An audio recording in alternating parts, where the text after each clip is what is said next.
저분이 그 이문호라는 교수님이고, 저분이 우리나라 이제 유명한 아산병원의 그 초대 원장 하시는 분이거든요, 나중에. 근데 그 바로 옆에 분이 박병희 선생님. 예, 바로 옆에가 박병희. 그 바로 옆에가 아까 제가 말씀드렸던 김동익.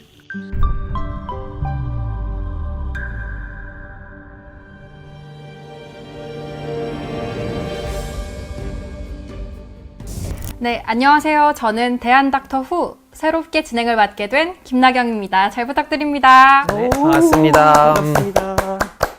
네, 그럼 교수님, 오늘 저희가 만나볼 닥터는 누구인가요? 제가 소개해드릴 의사 선생님은 박병래 선생님인데요. 우리나라 천주교계 의료와 의학교육의 정신적 지주셨던 분이세요.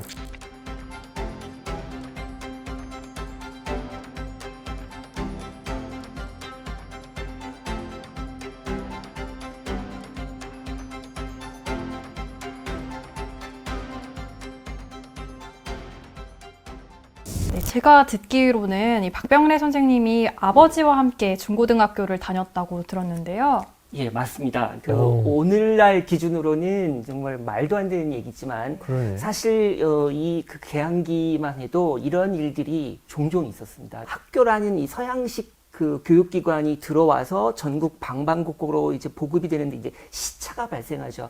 그러니까 이 박준호라는 이 분이 학교가 없는 시절에 10대, 20대를 이제 지나간 거예요. 그러니까 못해도 한 30 넘어서, 그때 이제 뒤늦게 이제 양정고등학교, 지금의 양정고등학교를 들어간 거고, 아들인 박병래는 제 나이에, 그러니까 10대 때 제대로 학교를 들어가는 거죠. 그러니까 아버지와 아들인데 1년차 선후배 사이. 부담스러웠을 것 같아요. 저는 초등학교 때부터 누나랑 5살 차이 나는데 항상 학교에서 마주치면 이렇게 땅을 보거나 아니면 그냥 다른 쪽으로 보거나. 네, 쑥스럽죠. 아버님이랑 상상이 안 되네요. 그래서 저 경우는 아버님이 바로 학교로 옮기셨대요. 네, 교수님, 그러면 박병래 선생도 경성의학전문학교 출신인가요? 네, 맞습니다. 그 경성의학전문학교 1924년 졸업생입니다. 1924년 졸업생은 좀 유명하다고 제가 들었는데 뭔가 좀 특별한 점이 있나요? 이 졸업생들이? 예, 좀 남달라요. 요게 이제 그 24년 졸업생들의 졸업 앨범인데, 앨범에 뭐라고 제목이 적혀 있네요. 그죠? 요게 오른쪽부터 형설기념. 형설기념. 원래 형설지공 아니에요? 그렇죠. 그러니까 형설하면 떠오르는 거 바로 형설지공이 있잖아요. 그러니까 바로 이 1924년 졸업생들은 자신들을 거기에 비유한 거예요. 그러니까 우리가 이게 식민지 상황이고 근대화도 늦었고 이렇게 민족 차별 받고 이렇게 어려운 상황에서도 4년을 잘 버티고 열심히 공부해서 이렇게 졸업을 했노라. 졸업에 성공하노라. 그거를 형설지공을 기념한다. 형설 기념으로.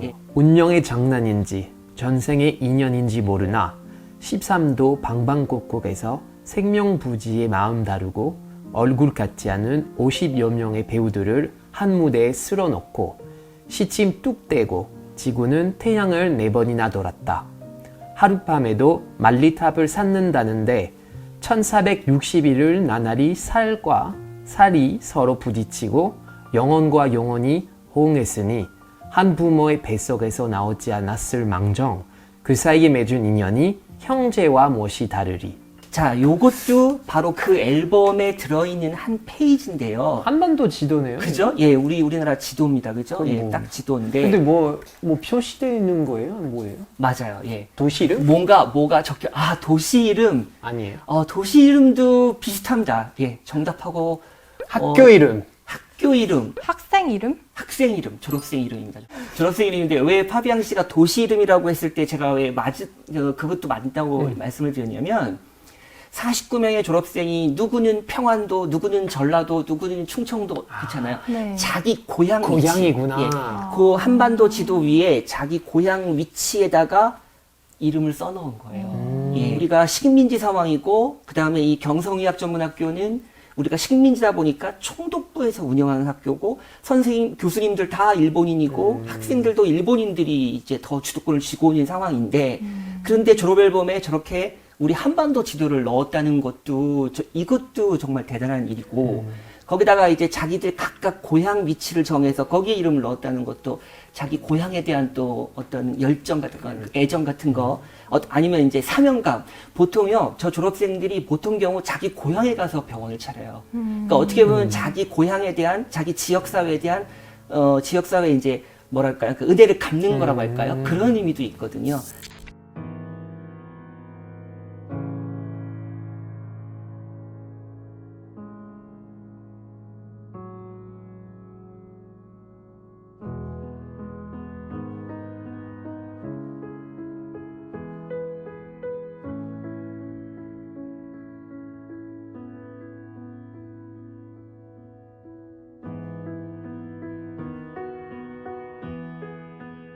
그러면 경성의전 졸업하고 나서 박병래 선생이 좀 특별한 행보가 있었을까요?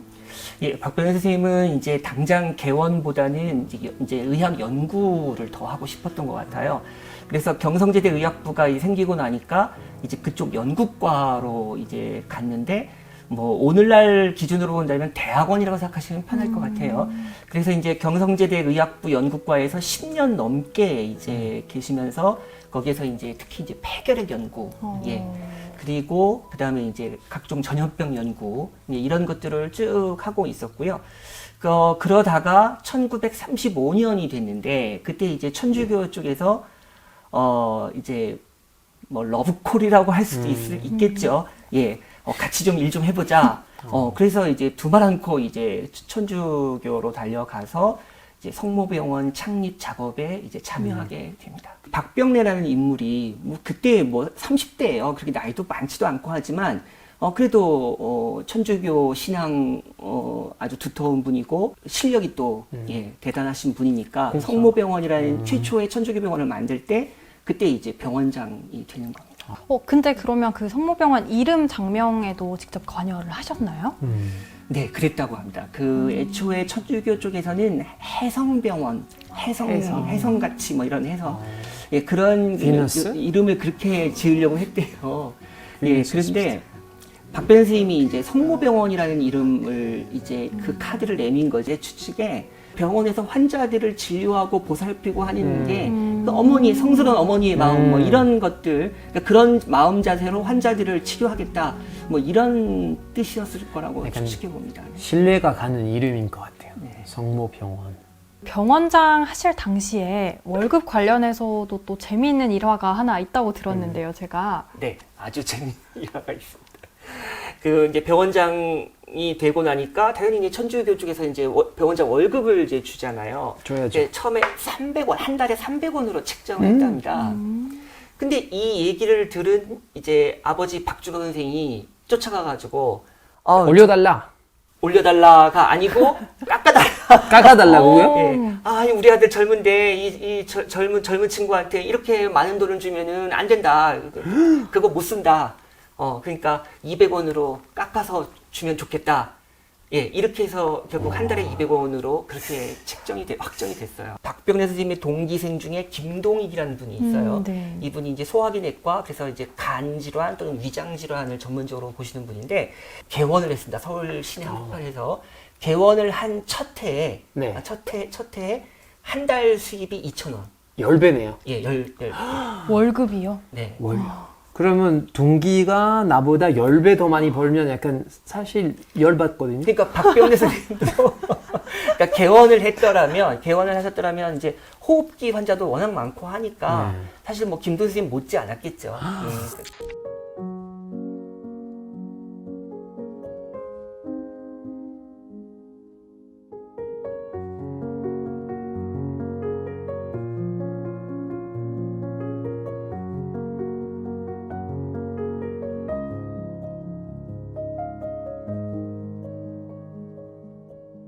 (1964년) 5년경에 서울의대예요. 예, 그러니까 우리 서울대 병원이에요. MGR이라고 그래요. 메디컬 그랜드 라운드라 그래가지고 이게 우리 한국말로 하면 증예 토의.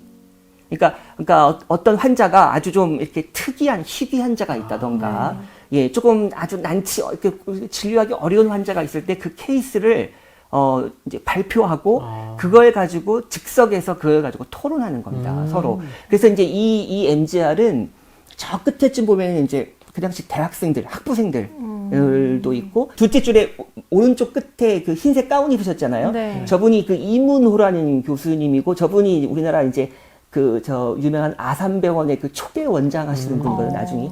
근데 그 바로 옆에 바로 분이 옆에 박병현 박병현 선생님. 선생님. 예, 바로 옆에가 박병현. 그 바로 옆에가 아까 제가 말씀드렸던 김동익. 예. 그래서 저 두 분은 그 이미 정년 퇴임도 하시고 이미 뭐 연세도 높으시고 그런 분들인데도 저 MGR 공부. 시간이 되면은 어김없이 오시는 거예요. 그 도자기 수집가로도 유명한데 혹시 그 계기가 어떤 거였는지 교수님 아실까요? 박배는 선생님이 경성지대 의학부 연극과에 이제 있을 때 거기에 이제 일본인 의사들 동료들이 많잖아요. 근데 하루는 이제 어떤 일본인 의사가 와가지고는 어떤 그릇 같은 걸 보여주면서 너 이거 뭔지 아냐? 그러니까 잘 모르겠는 거죠. 이게 뭐 그냥 그릇인 것 같은데 그랬더니 이제 그 일본 의사가 약간 창피를 준 거예요. 이게 백자고 내가 이거 수집하고 있는데 넌 뭐 하니? 뭐 이런 식으로. 그러니까 이제 순간 저런 우리 조선의 백자를 일본인이 수집하고 있다는 거에 대해서 뺏긴다는 생각에 분하기도 하고 나는 왜 그동안에 이런 데 관심을 안 뒀을까? 저 일본인 의사가 관심을 두고 있는데 그래서 굉장히 그 각성이 됐다고 해요.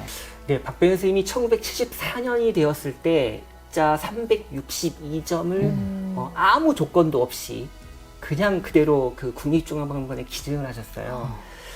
당시 시가로 치면은 5억 원 정도 상당이라고 합니다. 의사로서뿐만 아니라 이렇게 도자기 수집가로서 정말 우리 한국 사회에 정말 귀감이 되는 거죠. 예, 많은 걸 우리로 하여금 많은 걸 생각해 하는 그런 일들을 하셨어요.